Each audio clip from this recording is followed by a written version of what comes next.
Olá, seja muito bem-vindo ao Edcast, que hoje vai falar de economia e de uma promessa de revolucionar grande parte do Espírito Santo e grande parte do Brasil, um projeto gigante de infraestrutura. Mas antes eu tenho alguns recados para você. O primeiro recado é, se você tem uma ideia na cabeça e quer transformar em podcast, videocast, procura a Fornexus, agência especializada no assunto. Você chega com a ideia e sai daqui com o seu produto pronto, preparado para você postar nas redes sociais, para o seu canal do YouTube, para as plataformas de streaming. Então, se você tem uma ideia de podcast, procura a Fornexus. Os contatos estão nos comentários fixados desse vídeo. Também chama a sua atenção para useripple.com.br. A Ripple é uma fabricante de roupas aqui do Espírito Santo, roupas muito legais, confortáveis, ótimo preço, excelente qualidade. Você entra no site da Ripple lá, escolhe suas peças, camiseta, bermuda, boné, tem uma coleção de bonés agora, tem roupa feminina também, faz as suas compras lá, escolhe bastante coisa, coloca no carrinho, na hora de pagar você digita o cupom EDUCA20 e você tem 20% de desconto. Então não deixe de conferir as coisas da Ripple, as roupas da Ripple que são muito legais, você não vai se arrepender e você vai se surpreender com a qualidade. Peço encarecidamente para você que está assistindo a gente, para você se inscrever no nosso canal, acionar o sino das notificações, curtir esse vídeo, curtir os nossos vídeos, porque isso é muito importante para o nosso crescimento. Sem isso a gente não consegue crescer e quanto mais a gente tiver isso, mais conteúdo de qualidade a gente traz para você. Então compartilhe os vídeos por aí, espalhe a notícia, fala para as pessoas assistirem ao Edcast, que você e as pessoas que assistirem vão se surpreender, porque o nosso conteúdo está muito legal. Cada entrevista e cada bate-papo é surpreendente, eu garanto para você.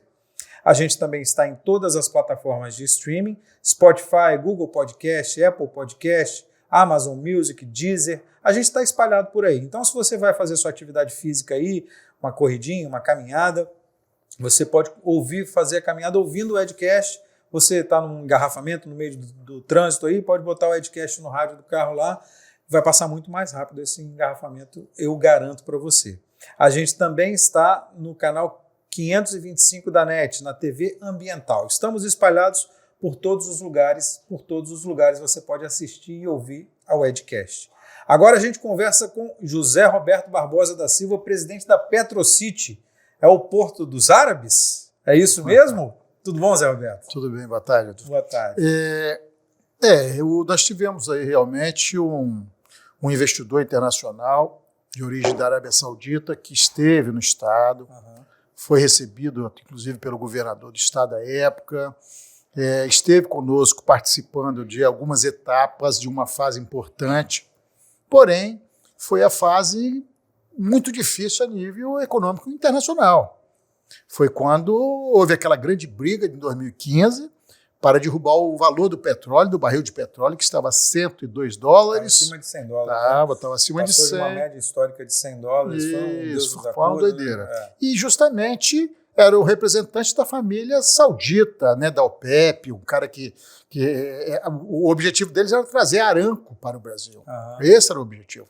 E aí a família resolveu recuar. Um recuo da família, eles também recuaram, saíram.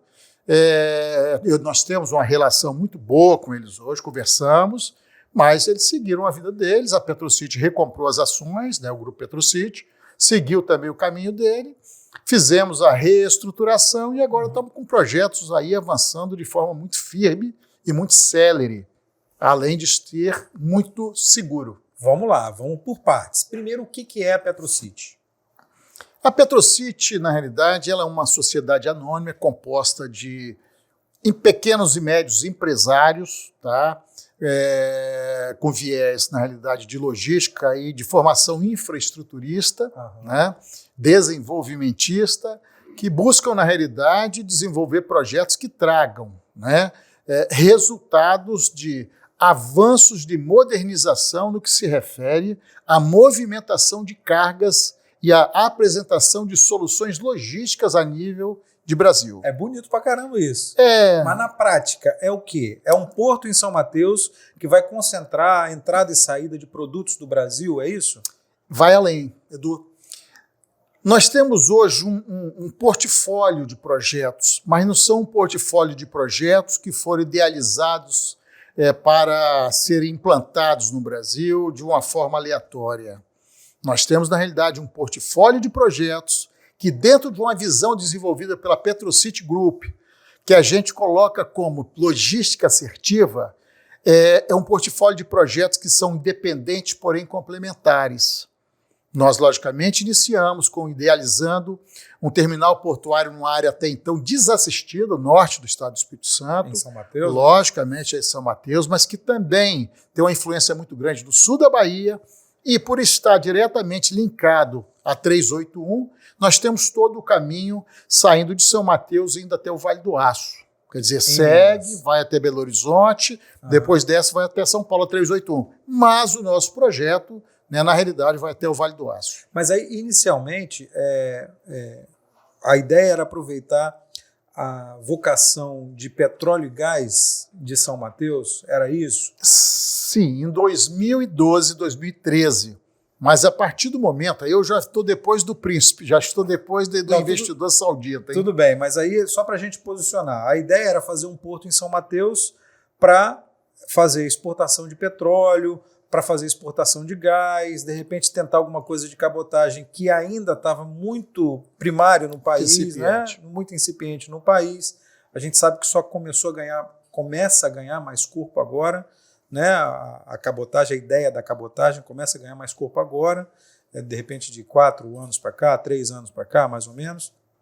Mas, de qualquer forma, essa era a intenção inicial, era a vocação inicial do Porto de São Mateus, né? Sim. Lidar com petróleo e gás. Petróleo e gás. Quando nós idealizamos o projeto no norte do estado, foi numa fase em que a curva efetiva era a curva na ascendente do petróleo no Brasil, né? E nós investimos justamente no projeto focado em supply, ou seja, o suporte à atividade offshore de petróleo e gás. E também um pequeno shipyard onde nós teríamos reparo de embarcações. Foi isso que... O conceito foi esse. A partir de 2016... Que só aí já daria um retorno gigantesco, né? Muito grande. Uma indústria crescente no Brasil de petróleo, exploração de petróleo, uma área muito rica em exploração de petróleo, que é São Mateus, Linhares, conhecida por isso, não é isso? Daí partiu, inclusive, o nome da Petrocity. Por quê? Porque nós estávamos idealizando justamente entre a produção onshore de petróleo, no centro da produção onshore, e também ao lado da bacia do Espírito Santo. Isso. Mas aí passou, e quando a curva veio para descendente a partir de 2016, nós tivemos que fazer um reestudo e um rearranjo de cargas. Então foi aí que nós fizemos um diagnóstico minucioso para o porto, objetivando dar sustentabilidade, de cargas ao porto. Então nós fomos ali para o sul da Bahia, para o norte e noroeste, para as bacias, efetivamente, do Doce, do Aço, do Cricaré, do Mucuri, do Jequitinhonha. E aí nós idealizamos também, não só o porto, mas uma ferrovia em 2017. Por que não, né? Protocolizamos, na presidência da República, no PPI da presidência, na Secretaria de PPI da presidência, e demos sequência. Em 2019, depois com a vinda do ministro, que em 2017 era o secretário do PPI, que era o Tarcísio de Freitas. Então ele veio para o Ministério, nós demos sequência com ele, protocolizamos novamente, só agora, que a partir de então, dentro do Ministério de Infraestrutura, avançamos com o projeto, veio a questão aí da 1065, da medida provisória 1065 agora, quase no final do ano passado. Então nós voltamos com um novo protocolo, protocolizamos aí um pedido com base na medida provisória e conseguimos então avançarmos com esse modal ferroviário. Então o que era um porto agora se transformou num porto e numa ferrovia. Numa ferrovia. A ferrovia que vai de São Mateus... Não, são 3 ferrovias na realidade. Vamos lá. São 3 ferrovias. Não são 4? São 3 ferrovias. A quarta não foi ainda autorizada, já aprovado pela Agência Nacional, Agência Reguladora, a ANTT, mas ainda não assumimos, ainda não foi assinada. Por quê? Porque perdeu a eficácia a medida provisória e a lei não entrou em vigor regulamentada. Então nós estamos aguardando aí essa definição final. Mas avançamos com a Juscelino Kubitschek, que sai de São Mateus do Porto e vai até Brasília, passando pelas cidades de Barra de São Francisco, Teófilo Otoni, Gramogol, Montes Claros, Unaí, chegando até Santa Maria. Essa hoje já tem um contrato, é um contrato da EF 030, já faz parte da estrutura brasileira ferroviária. Entendi. E de Barra de São Francisco até Ipatinga nós temos a 356, a estrada de ferro 356, que é a Estrada de Ferro Minas Efemes. E a partir de Unai, nós temos uma outra derivação indo até a saída da Fico, em Água Boa. Mara Rosa, pegando aquela região de Mara Rosa e Água Boa. São quantos quilômetros de ferrovia? 2.100 quilômetros de ferrovias, de estrada de ferro, mais um porto, mais 10 unidades de transbordo e armazenamento de cargas. E uma coisa que é muito interessante, Edu, as pessoas vivem me perguntando assim, Zé Roberto, e quando é que vocês vão começar? Já começamos. Nós já estamos gastando, investindo, estudando, desenvolvendo os projetos, estudos. Porque não tem como sair sem isso, né? Não tem como. Olha só que coisa interessante. Como é que funcionava o Brasil até então? O governo, antes do PLS 261, apresentado em 2018 pelo senador José Serra, depois veio a 1065, hoje com a União, mas seguiram com a lei. A 2001 se transformou numa lei. Mas quando o governo imaginava uma ferrovia, o que ele fazia? Ele tomava o risco de engenharia.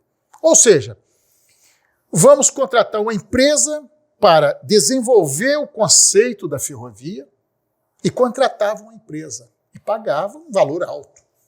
Tudo bem, passou essa fase. Vamos contratar uma empresa para fazer agora o estudo de engenharia.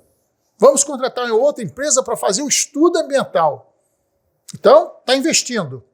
Vamos fazer o estudo de viabilidade econômica. Mais um valor. E tempo, né? E tempo. Não, mas espera, pior não é isso. O estudo de viabilidade econômica financeira demonstrava que ela não era viável. Aí simplesmente o seguinte, então para. Não, vamos gastar mais não. Mas já gastou muito. O recurso público já foi investido. Se desse certo, chegava lá depois de estar instalada a ferrovia, chama alguém e alguém vem e assume sem risco nenhum. Aí vem o privado e assume sem risco nenhum. Hoje não.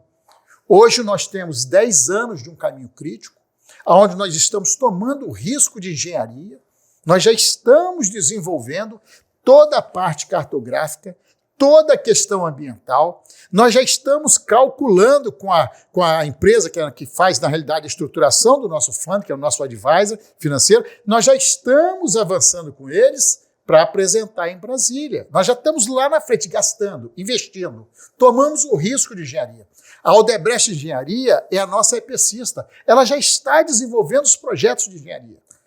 É importante colocar, tem dinheiro público nesse Não processo? tem dinheiro público. Nada de... Esse recurso é todo privado, 100%. Então, nós já estamos gastando por conta. Então, quando nós vamos iniciar? Não, nós já iniciamos. Já iniciamos, estamos lá na frente.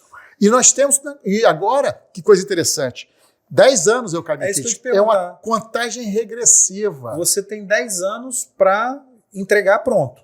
Se não tiver, eu tenho que devolver para o governo, inclusive com o que eu gastei. E as áreas que nós adquirirmos, por mais alto que seja o valor, vai para o governo federal. Então, nós não estamos tomando somente o risco de engenharia. Nós estamos, na realidade, fazendo um investimento de risco. Porque se nós não cumprirmos efetivamente o nosso cronograma, nós vamos perder todo o nosso investimento e todo esse patrimônio vai para o governo federal. Você vê como é que é diferente do que era o passado e como é que está hoje para se implantar uma ferrovia no Brasil. E nós, da Petrocity, com os nossos parceiros, com a Odebrecht Engenharia, com a BIOS, com a DWL, com a Bento Muniz e com outras 3 empresas da área de tecnologia, nós assumimos o risco. Estamos gastando. E não é pouco, não. O valor chega a 23 bilhões de reais. Zé Roberto, quando você coloca a cabeça no travesseiro para dormir à noite, aí você pensa assim, foi mais um dia, passou mais um dia, agora tem mais, sei lá, é um dia a menos agora. 9 anos e 8 meses. Não, nós estamos assim, é contagiante para todos que estão no projeto. Para as equipes da Odebrecht, dos nossos parceiros, a equipe da Petrocity Ferrovias, a equipe da Petrocity Portos, porque a sinergia é muito grande entre elas. É o que eu falei, são projetos dentro de um portfólio, mas são projetos independentes, porém todos eles são complementares. O nosso caminho crítico, Edu, é interessante. Nosso caminho crítico, ele não segue só o PMI, tá? Temos um caminho crítico, atividades predecessoras, sucessoras, não. Nós temos marcos que são, às vezes, comuns a 5. Nós temos a Petrocity Navegação, a Petrocity Portos, 3 ferrovias e 10 unidades de transbordo. E nós temos um caminho de 10 anos. E dentro desses 10 anos nós temos um condomínio, nós temos embarcações que estarão sendo construídas agora em Salvador, com os valores já aprovados. Nós temos, na realidade, 3 ferrovias, 10 unidades de transbordo, nós temos a parte de energia solar, nós temos a Petrocity Energia 1,8 gigawatts, que vai ser gerado pela Petrocity Energia, que aí não são investimentos cruzados entre elas. Nós temos também essa capacidade da geração de energia.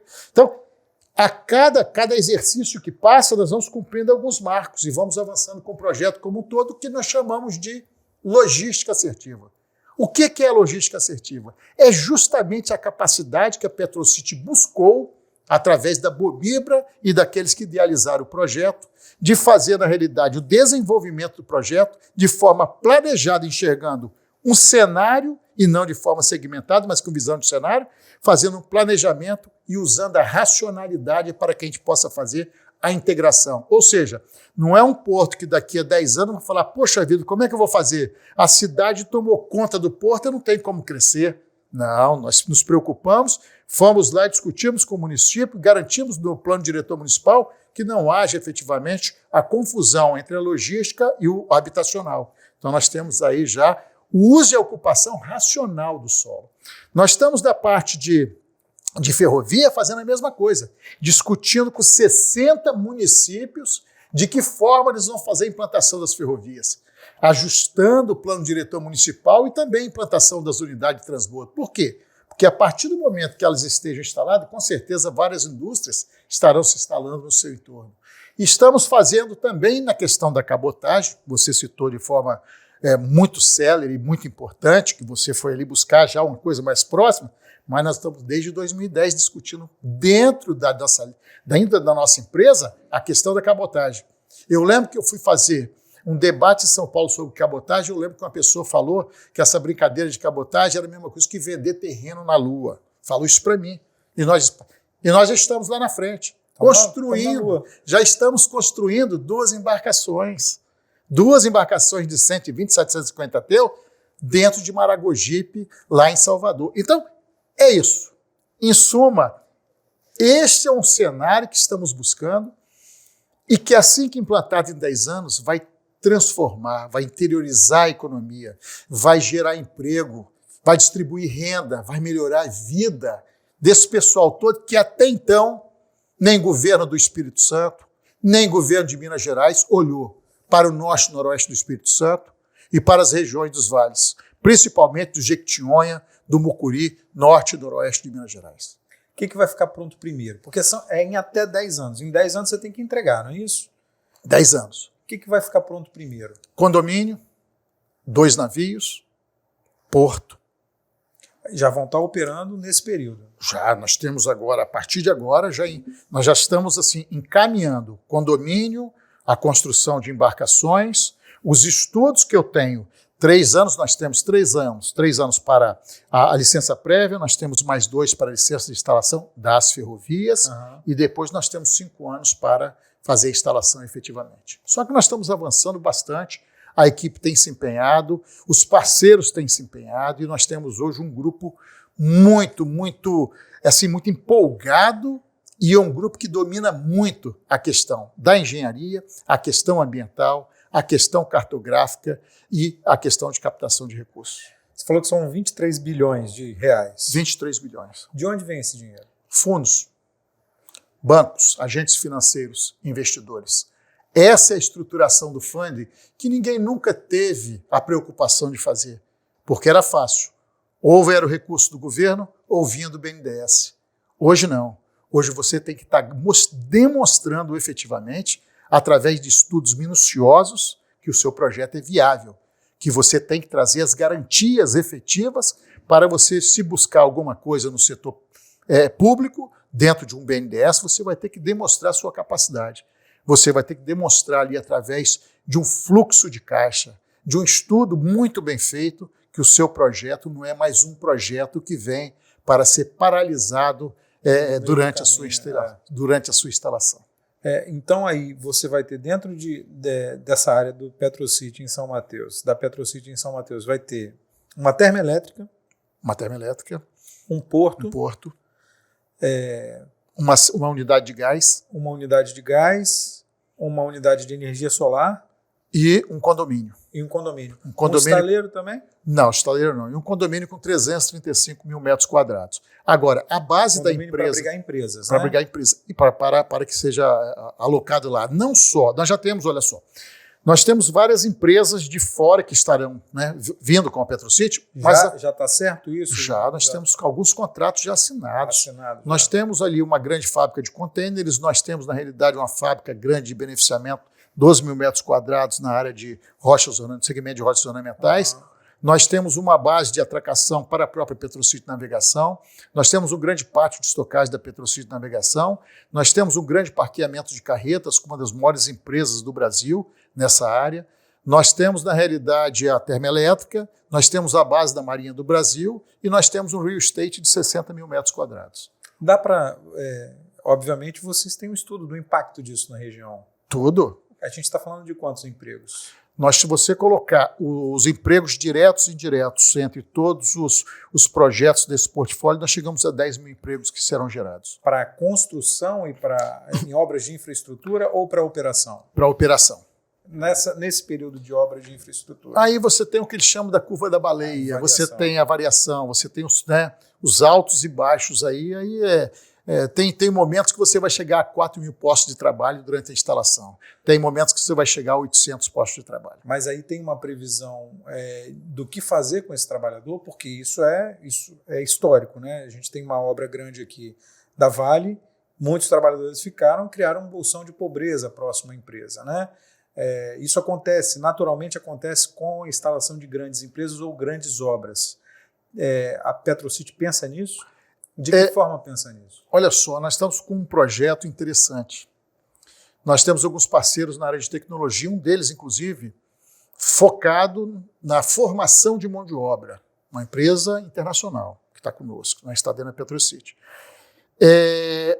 Quando eu falei para você que é um projeto que o nosso foco é o planejamento, tá, e a racionalidade dos encaminhamentos dos projetos, nós estamos debatendo com o município sede, que é São Mateus do Porto, e dos demais projetos, e estamos realizando audiências públicas. Já fizemos audiência pública em Barra, em Ipatinga, em Governador Valadares, Teófilo Otoni, Gramogol, já fizemos vamos fazer agora em Brasília, na Assembleia Distrital, mas nós já fizemos em Unai, já fizemos em Montes Claros. O que nós estamos fazendo? Discutindo com o município de que forma nós vamos fazer a formação de mão de obra no local, prioritariamente contratando a mão de obra do local, debatendo a questão do plano diretor municipal com a prefeitura, debatendo, na realidade, a questão já de desapropriação das áreas, mas a PetroCity entra adquirindo. Então, quer dizer,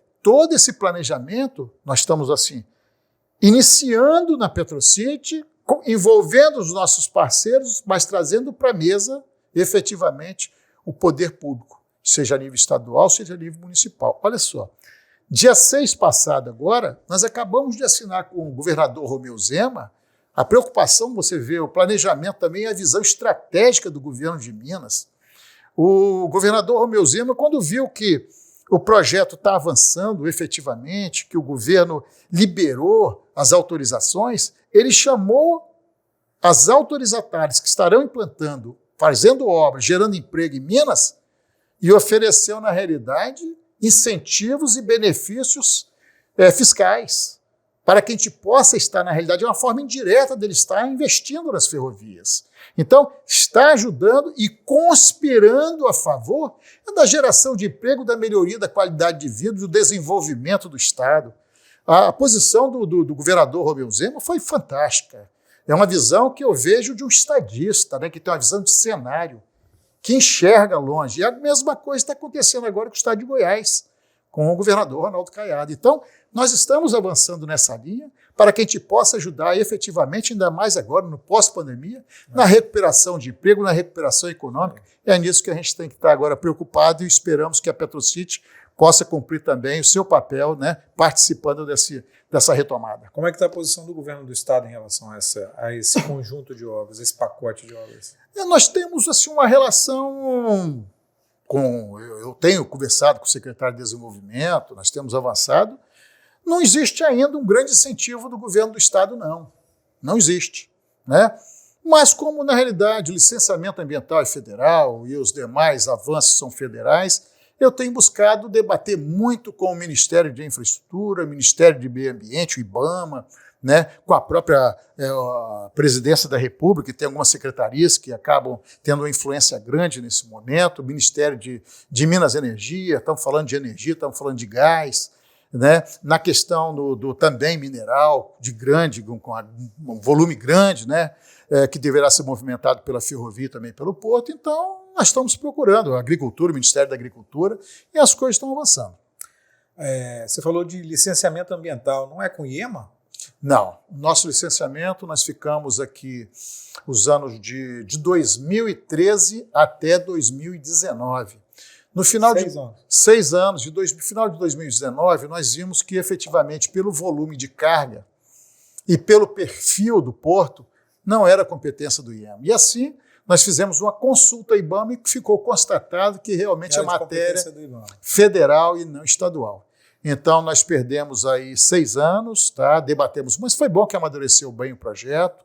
Agora nós fizemos um estudo minucioso e estamos avançando em Brasília através do IBAMA. O que você acha disso? Ficar 6 anos parado, esperando um licenciamento ambiental? Nós perdemos um tempo muito valioso, mas, volto a te falar, eu penso que tudo tem seu tempo, inclusive o tempo de Deus. O tempo de Deus é muito importante.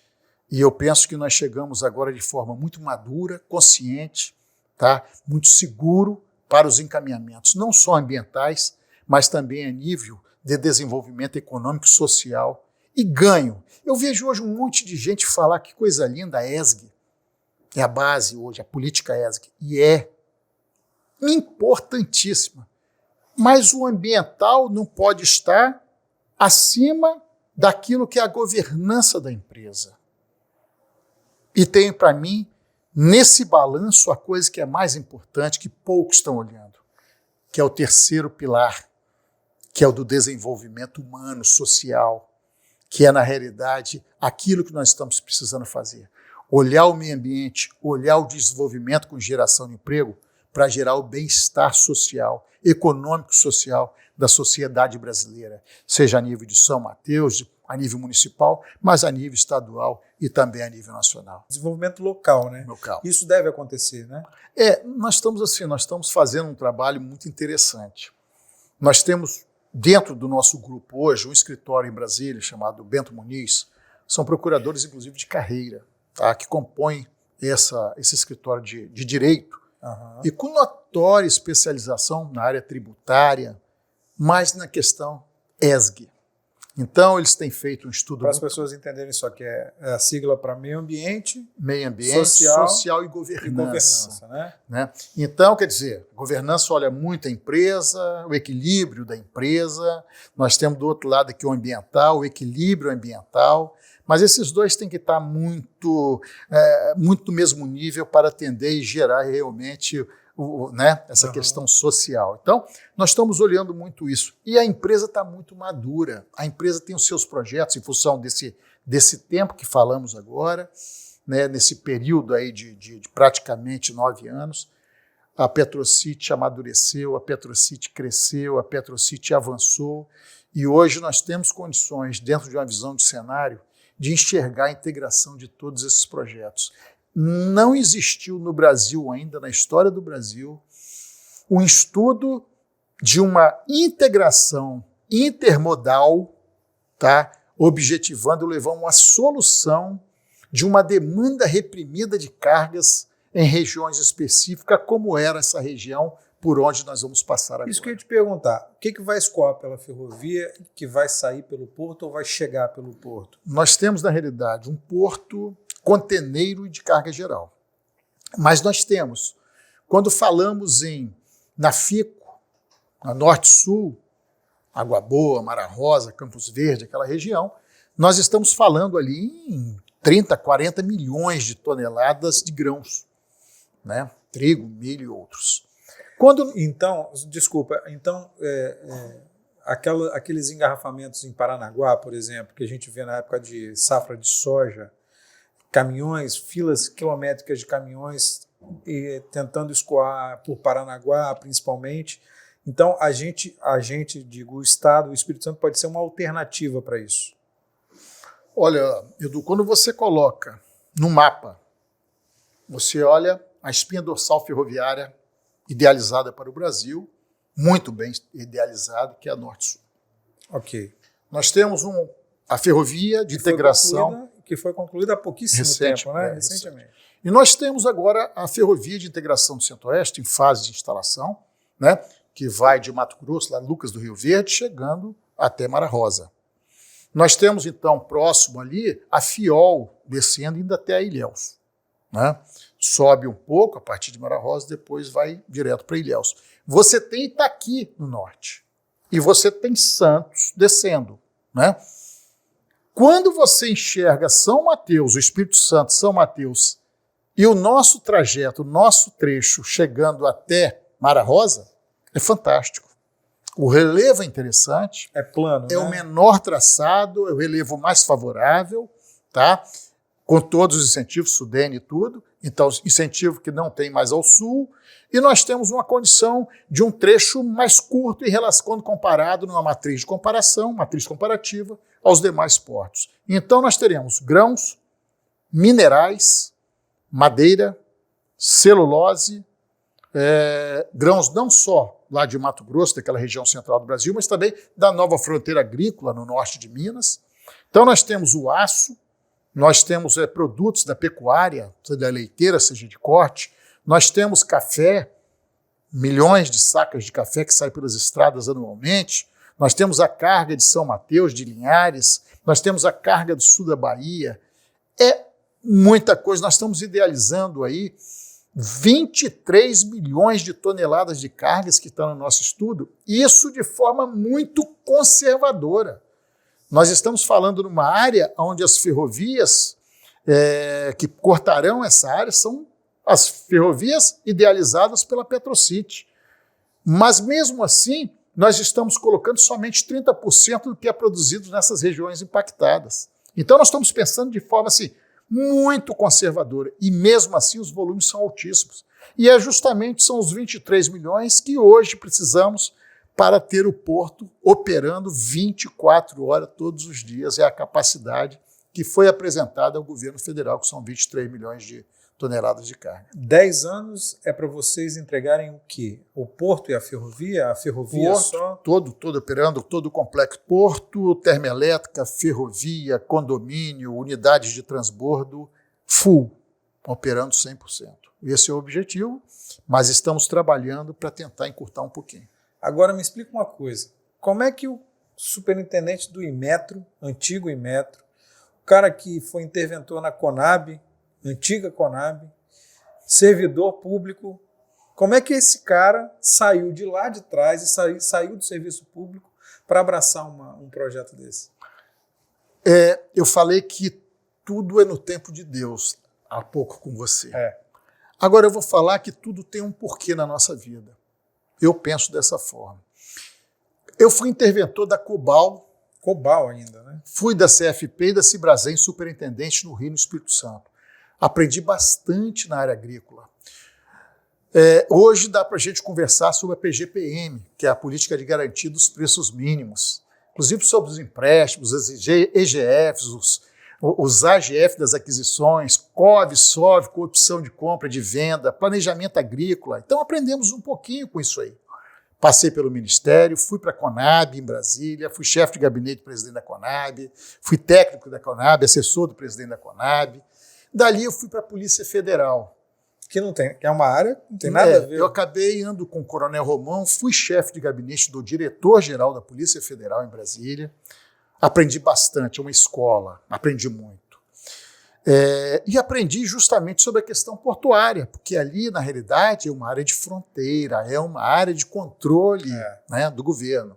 Aprendi bastante sobre isso.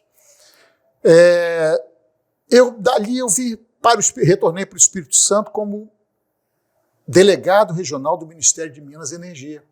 Então, cuidei da parte mineral. Outra coisa completamente diferente. Combustíveis. Então, tudo aquilo que estava no Ministério de Minas e Energia, eu era o representante do Ministério do Estado, durante 4 anos.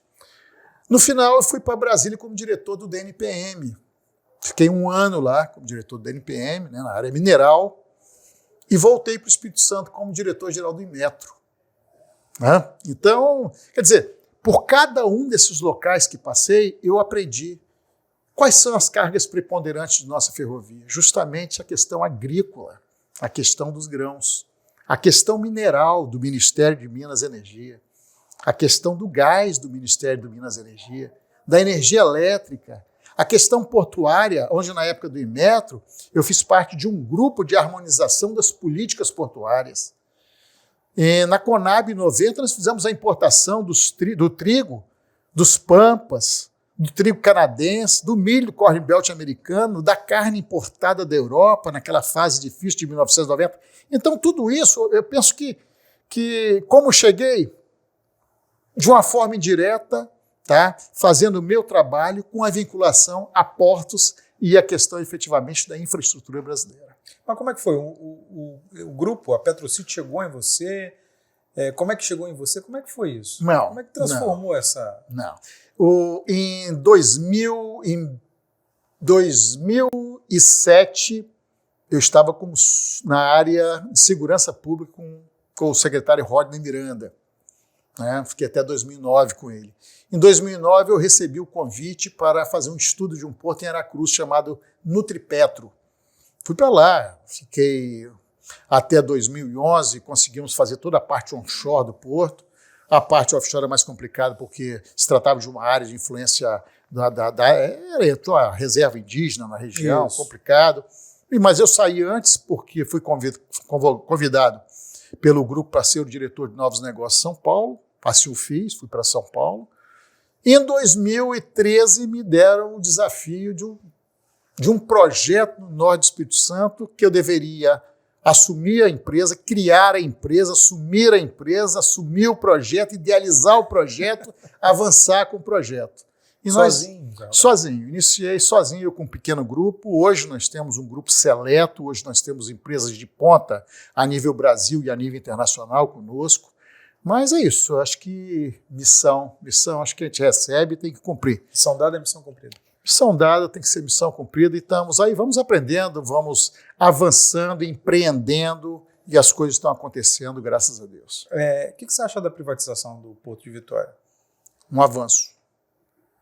Um avanço. Eu sou uma pessoa que procuro estudar e estudar bastante a questão da infraestrutura, a questão do desenvolvimento, a questão do desenvolvimento do Brasil, sabe? Do país. É uma visão de cenário. E eu penso que a privatização de algumas atividades, que penso que o governo não deveria estar à frente, principalmente nessa questão da infraestrutura, eu penso que vai ser um avanço. A ausência do Estado nesse momento vai trazer um ganho muito grande para a Companhia Docas do Estado do Espírito Santo. O Espírito Santo também tem iniciativas relativamente recentes de outros portos. A gente tem portos em Aracruz, portos privados, o porto privado da Imetame, eu acho que em Aracruz. Tem a iniciativa do Porto Central, ao sul do estado também. Cogitou-se até um porto em Vila Velha, que acabou não indo para frente. O que você acha dessas iniciativas? Eles são concorrentes ou como é que você encara essas iniciativas? Vejo assim com muita tranquilidade. Primeiro que a pessoa que... Hoje, quando eu vejo algumas pessoas falarem, Zé Roberto, mas a concorrência está grande. Qual concorrência? A concorrência por intenção de fazer. Né? Então nós temos hoje um porto autorizado pelo meio ambiente no sul do estado, Porto Central, que eu penso que é muito viável e torço para que dê certo. Eu vejo o porto que você citou da Imetame, também licenciado, em fase avançando. Eu fico muito feliz. Vejo o porto da Petrocity como altamente viável no norte do estado. Vejo os demais, vejo o Tubarão, enxergamos a Codesa Não vejo, não existe concorrência. O que eu vejo no cenário de cargas no entorno do Espírito Santo e dentro do Espírito Santo, eu penso que vai faltar porto, mesmo com todos esses instalados. Não tem como. A nossa região, pelo estudo que nós fizemos de cargas, é uma coisa assim, Edu, tão grande que nós não vamos superar 20%. Nós não vamos conseguir movimentar, mesmo estando na nossa interlândia de cargas, mesmo estando dentro do nosso range. A área estudada pela Petrocity, ela não vai dar conta com o crescimento previsto. Nós estamos hoje aí vendo algumas matérias, hoje mesmo saiu uma matéria interessantíssima no Valor, do crescimento da nova fronteira agrícola brasileira, que é o norte e noroeste de Minas. Aquilo lá vai se transformar assim, numa frente muito ampla, muito grande. A questão mineral, a mineração está avançando. Antes nós tínhamos só Vale fazendo mineração. Hoje nós temos aí uma série de empreendedores independentes. Hoje nós temos em Goiânia produzindo, Gramalgol produzindo com projetos avançados. Então nós estamos assim, em Goiás, agora com uma tendência muito grande de uma exploração maior na área mineral. O que eu enxergo é o seguinte, vai faltar porto. Logicamente que nós temos que levar em consideração as questões ambientais, a questão dos impactos. Então, essa distribuição, eu não vejo impacto negativo por parte da Petrocity, não vejo impacto negativo do Porto Central e muito menos da Inmetame. E eu penso que com todos eles implantados, as ferrovias que estão idealizadas para o norte do Espírito Santo, que estão idealizadas agora e anunciadas na contrapartida da renovação antecipada, né, da Estrada de Ferro Vitória-Minas. E também... A concessão antecipada, né? Isso. E aquela, então, que está sendo também idealizada para o sul do estado, através da macrodesenvolvimento, eu penso que o Espírito Santo vai ser um estado privilegiado.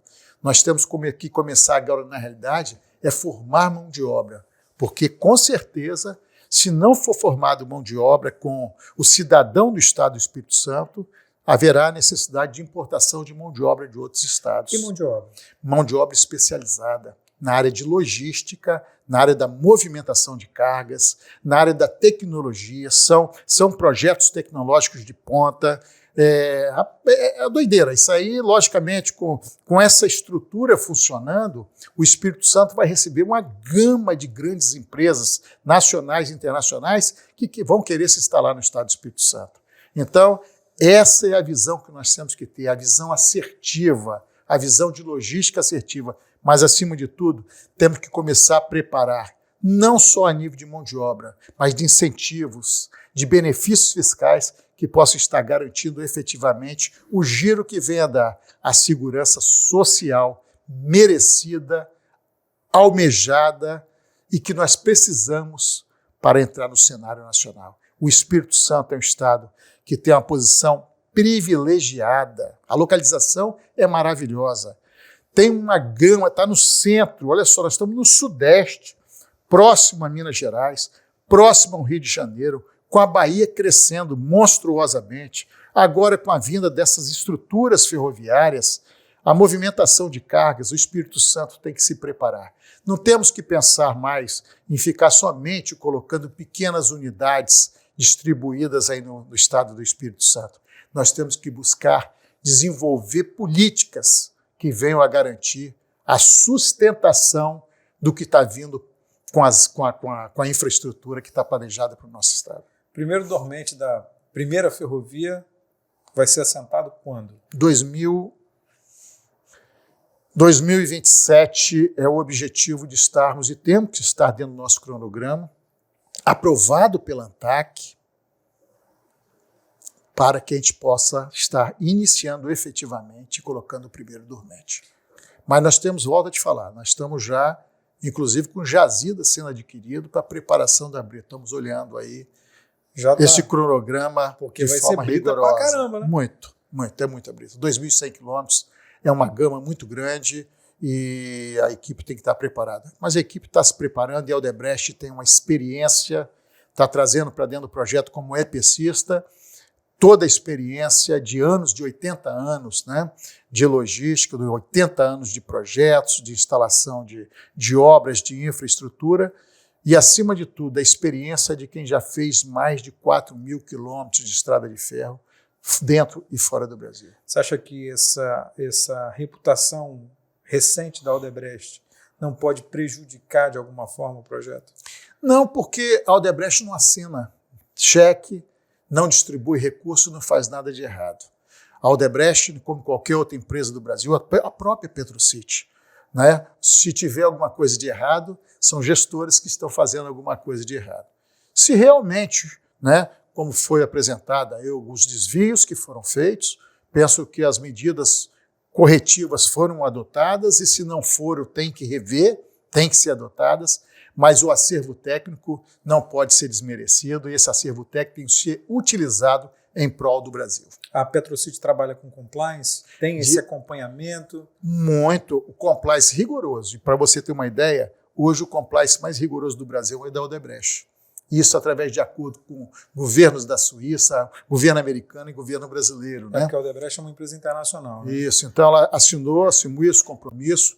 Eu vou ser muito sincero, a relação nossa hoje com a diretoria da Odebrecht, Engenharia e Construções do Brasil, é uma relação muito boa, relação técnica e muito respeitosa. E eu admiro muito o que eu tenho visto, tá, a nível de potencial técnico nessa empresa.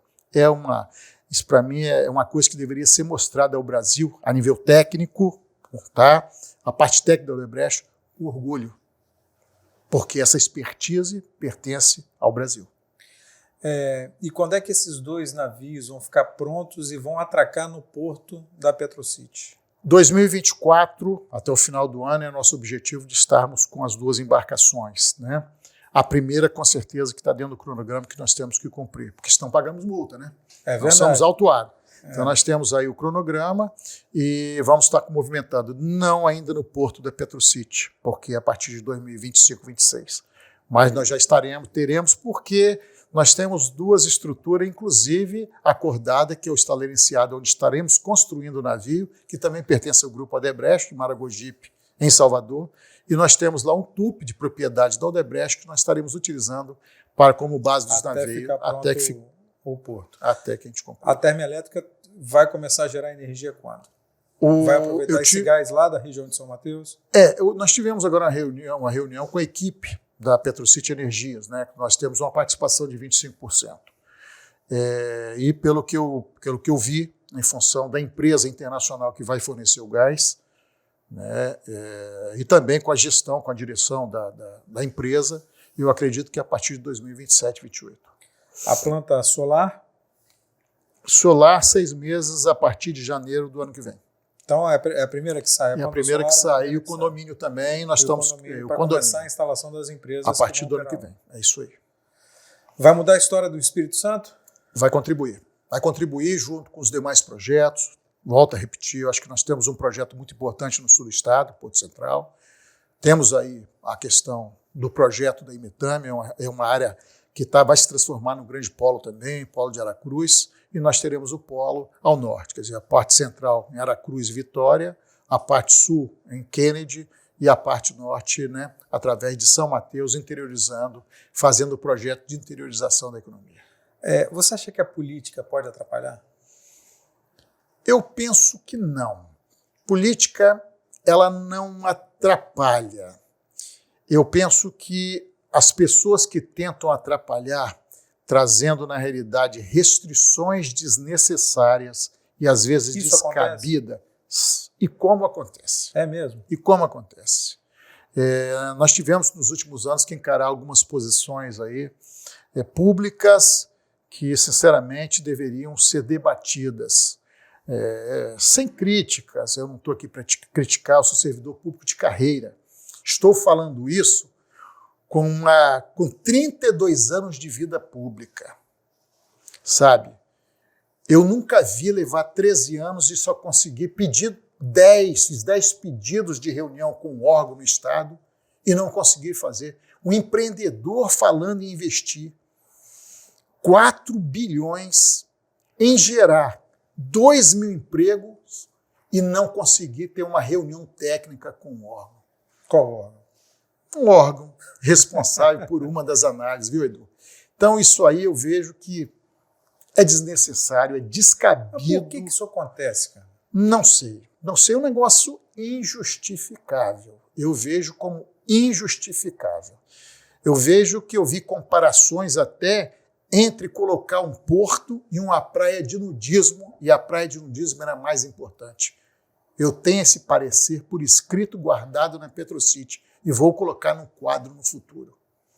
São coisas deste tipo. Disseram que você não podia fazer o porto porque tinha uma praia de nudismo. Inclusive a sexta praia mais importante de nudismo do Brasil. A sexta? A sexta. Então, são coisas assim que são desnecessárias, são descabidas. Por que isso, cara? É o interesse de alguém? É o porquê isso? Não sei. Eu acho que faltou um pouco de uma leitura crítica, faltou sensibilidade no local onde as pessoas estão hoje dependendo de ajuda de um acordo para cobrir a questão de Mariana, onde as famílias não têm emprego, onde as famílias não podem pescar, onde as famílias hoje estão dependendo de um fundo criado para isso. E aí alguém vem e tenta te atrapalhar, que traga fundamentação técnica, Então, eu penso que nós poderíamos estar muito além, poderíamos estar bem mais avançado, poderíamos estar realmente com o porto já iniciado, mas, volto a te falar, eu acho que tudo é o tempo de Deus. Tudo é o tempo de Deus. Eu acho que nós amadurecemos, chegamos nesse momento com um projeto minucioso, o projeto está bem estruturado, o projeto está bem desenvolvido, tá? E, com certeza, aqui dentro do Estado do Espírito Santo mesmo, o governo, logicamente, vai dar apoio. Logicamente que o governo vai estar, assim, conspirando a favor da melhoria da qualidade de vida do cidadão capixaba. Eu penso que o governo não vai atrapalhar. Inclusive, o lançamento da Petrocity foi numa cerimônia no Palácio Anchieta, não foi isso? Foi, e nós tivemos a promessa do governador que daríamos o nosso passo, ele daria o dele, mas não depende só dele, né? Depende da análise de outras instituições, mas agora nós estamos avançando aí com o apoio do governo federal. José Roberto Barbosa da Silva, o cara que já passou por todos os órgãos possíveis do governo e agora é o presidente da Petrocity, uma promessa de explosão de desenvolvimento econômico no Estado. Esperamos estar contribuindo com isso. Esse é o nosso objetivo. Em breve? Em breve. Já está acontecendo. Volto a te falar, nós já estamos avançando com os estudos, estamos avançando. Cada dia que passa é um fato novo. Hoje eu tive boas notícias, as avaliações aí, nós tivemos algumas notícias de Brasília, notícias do Ministério de Infraestrutura, alguns avanços, teremos reuniões na última semana, onde com certeza estaremos recebendo mais notícias positivas para a Petrocity, e é isso aí. Cada dia que passa é um dia a menos que nós temos que contar dentro do nosso cronograma, contagem regressiva. 10 anos a menos. 10 anos. Agora 9 e 8 meses, já reduzindo para 9 e 7 meses. Mas vamos chegar lá, vamos chegar dentro do prazo. Valeu, Zé Roberto. Obrigado pelo papo. Não, obrigado aí, obrigado. Fantástico, Edu, fantástico. É importante a gente estar aí trazendo essas notícias para o cidadão capixaba, tá? E obrigado pelo espaço para que a gente tenha condições de levar aí uma expectativa de geração de emprego, de investimentos. É o empresário que vai fornecer aço, cimento e outros materiais para a construção. Então, ganha todo mundo, ganha o empresário, ganha todo mundo. Né? Gira. Lugar, né? É o ganha-ganha, isso é importante. E ganha o Estado que vai gerar, ganha o município que vai gerar, vai receber impostos, nós vamos estar gerando impostos, seja a nível estadual, seja a nível municipal. É o ganha-ganha, isso é muito importante. Legal, valeu. Um abraço, obrigado.